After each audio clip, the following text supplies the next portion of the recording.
Okay, my name is Chris. Use the mic, okay. Chris, alcoholic. Okay, God's sense of humor. I speak on honesty. Wonderful topic. I've got 15 minutes. Great. I can basically just say hello. Because people like me like to talk about me continually. The topic of step one and honesty.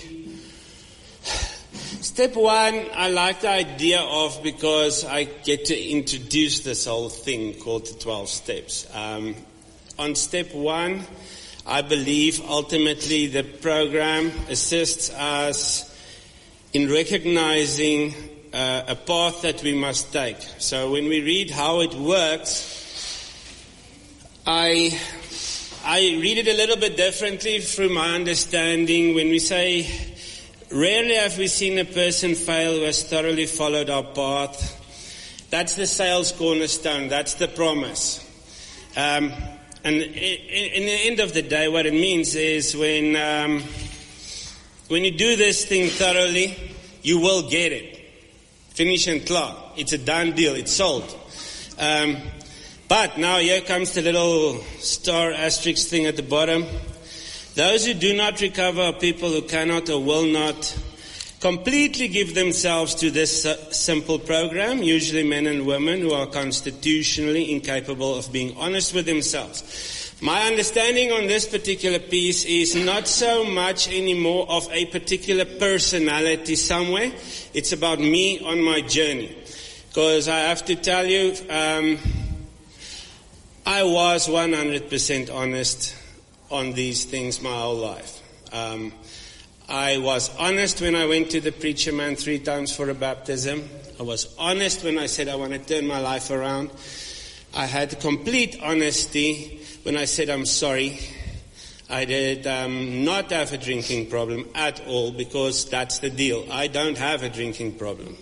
And that's the honest truth. And even till today, I believe that I do not have a drinking problem, because that's not the problem.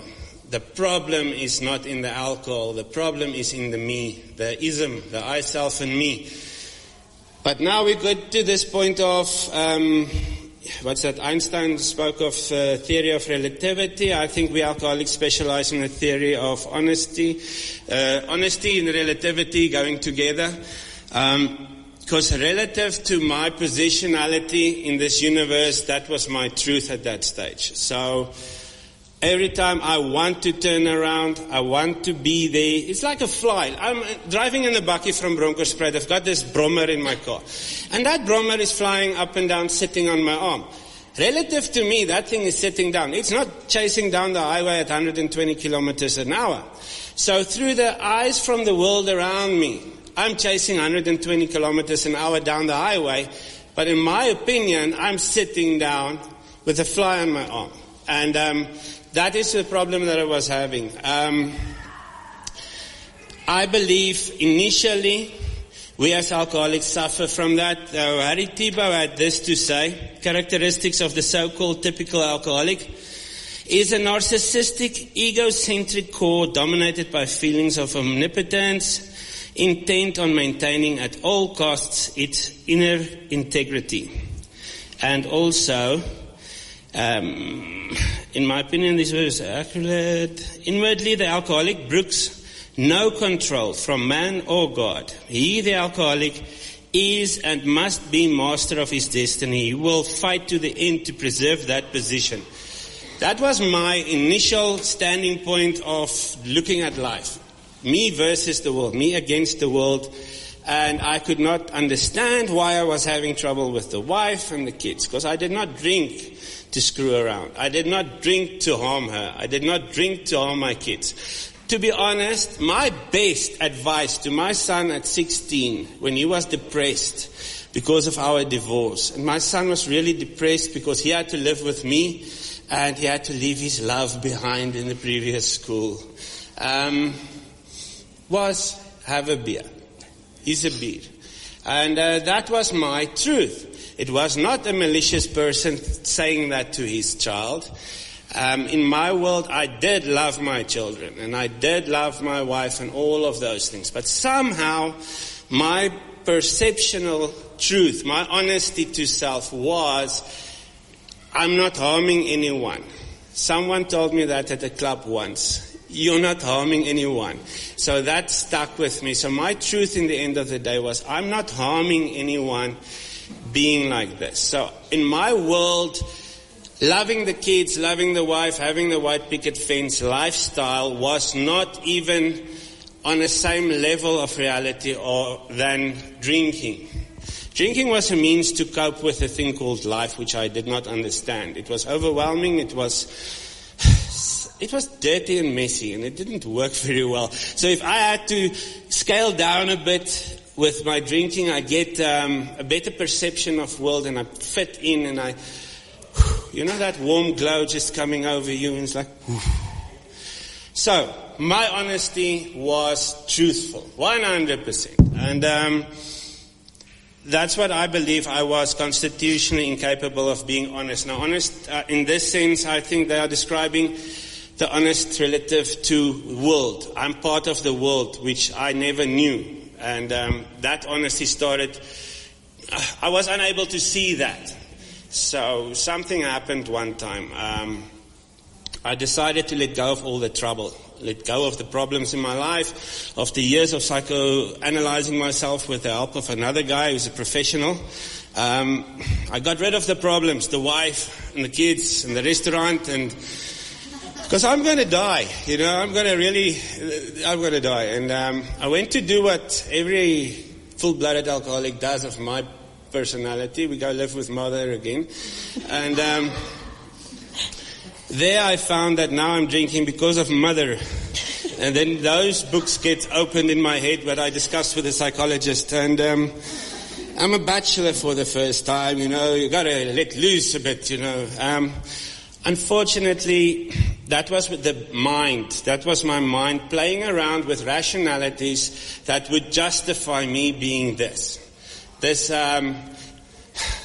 In worldly terms, I was addicted to a crutch, a higher power, which I did not recognize, alcohol.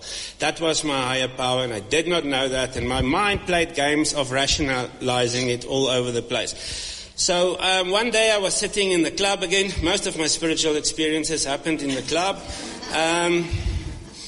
So there I was sitting once again with those gnawing questions in the back of my mind. What's wrong with me? What's wrong with me? What's wrong with me? And I'm looking at myself in the mirror, and it's bottles of alcohol in the mirror, looking at myself, my face between the bottles, but I can't see the answer. I have the problem. What's wrong with me? And this is where I think that grace element comes in.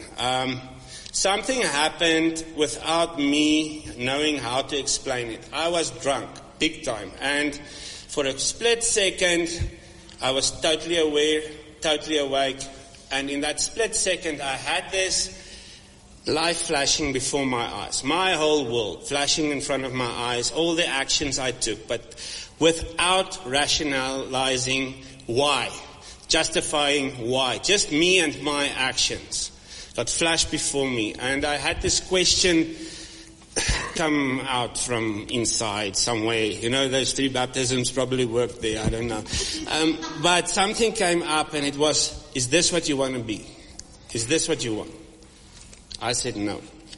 And then the curtains went down, and I did the club thing further, but something ignited there, a willingness to start looking for a different answer than just rationalizing my relativity, my reality around me. So they say that is where we start off, is first you have to recognize, when you want to break out of jail, you have to recognize that you are in jail first.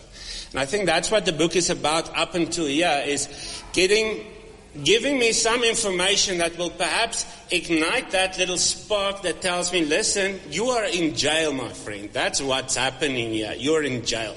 And from that standpoint, I started becoming more of a thing for me. But now again, my reasoning came in, and I understood AA very differently, it's religion. It's God all over the place. So it's religion and just for today and be grateful. And none of those worked until I got to my personal honesty again at the end of the day was, again back at the club after doing a little roller coaster in AA, 4 months AA. From Breyten I was driving to every night to a meeting because there was something there that little seed started growing within me.